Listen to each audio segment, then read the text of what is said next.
আমি আপনার আইসক্রিম না আরো অনেক কিছু খাওয়াবো। কিন্তু যেই বেটার আমি আইসক্রিম খাওয়াইতে চাইতে সেই বেটার তো আমার ভিডিও দেখে আমার মধ্যে নক দেয় নাই। ভাইও এরকম কারেন্টটা নাই কেন? আর কারেন্টটা তো গেছে 2-3 ঘন্টা হয়েছে, আপনি তো কারেন্ট এখন পর্যন্ত দিলেন না। তো কারেন্টটা যদি দিতেন তাইলে আমি আপনার আইসক্রিম খাওয়াবো, একটু কারেন্টটা দেন। আমি আসলে দুপুর বেলাতে টিউশন শেষে যখন বাসায় গেলাম তখন গিয়ে দেখেছি বিদ্যুৎ নেই। এরপরে লং টাইম বিদ্যুৎ না থাকে আমি মজা করে আঞ্চলিক ভাষায় আসলে ভিডিওটা করেছিলাম এবং বিদ্যুৎ অফিসে কল দিয়েছিল। তো আমি আমার আন্টিকে জিজ্ঞেস করলাম যে কতক্ষণ হয়েছে বিদ্যুৎ গিয়েছে। তো আন্টি বললো যে 1 ঘন্টা। তারপর আমি ভাবলাম যে হয়তো চলে আসবে। তো আমি অপেক্ষা করতে করতে করতে যখন অনেক টাইম হয়ে গেল তখন আমি আরিফ ভাইয়ের কাছ থেকে নাম্বারটা নিলাম যে আমি একটু দুষ্টুমি করবো আমাদের আঞ্চলিক ভাষায়। এরপরে আমি নাম্বার নিয়ে ফোন দিলাম। তো ফোন দিয়ে আমি তাদেরকে বরিশালের ভাষায় জিজ্ঞেস করলাম যে ভাইও এরকম কারেন্টটা নাই কেন? আর কারেন্টটা তো গেছে 2-3 ঘন্টা হয়েছে, আপনি তো কারেন্ট এখন পর্যন্ত দিলেন না।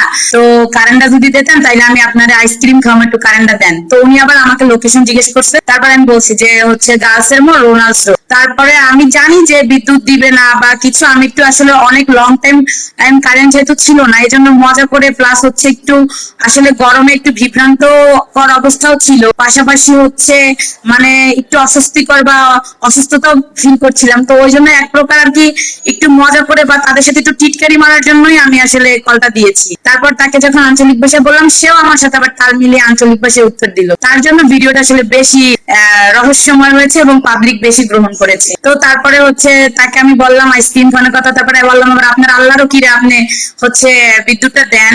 তো এইসব বরিশালের ল্যাঙ্গুয়েজ গুলো ইউজ করার জন্য আসলে ভিডিওটা বেশি যোগাযোগ মাধ্যমে ভাইরাল হয়েছে।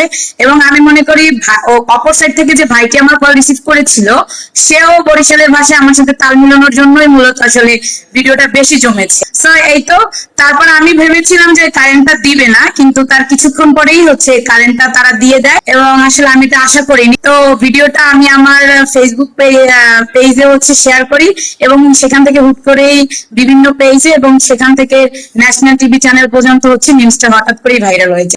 অবভিয়াসলি খাওয়াবো। আমি এর জন্য এটাও ভিডিও দিছি যে ভাই আপনি যদি আমার ভিডিওটা দেখেন তাহলে একটু আমার সাথে যোগাযোগ করেন, কারণ পুরা সবাই আমার কাছে আইসক্রিম খাইতে চাইতেছে, কিন্তু যেই বেটার আমি আইসক্রিম খাওয়াইতে চাইতেছি সেই বেটার তো আমার ভিডিও দেখে আমার মধ্যে নক দেয় নাই। আমি তো আইসক্রিম না, আমি আরো ভালো মন্দ অনেক কিছু খাওয়াবো। কিন্তু বিষয় আমি চাইছিলাম আজকে তার সাথে যোগাযোগ করব, কিন্তু ভাইয়া বলছে যে এটা তো অভিযোগ নাম্বার, এক এক সময় এক একজন রিসিভ করে, সুতরাং যে উনি যে রিসিভ করবে এরকম কোনো কথা নাই।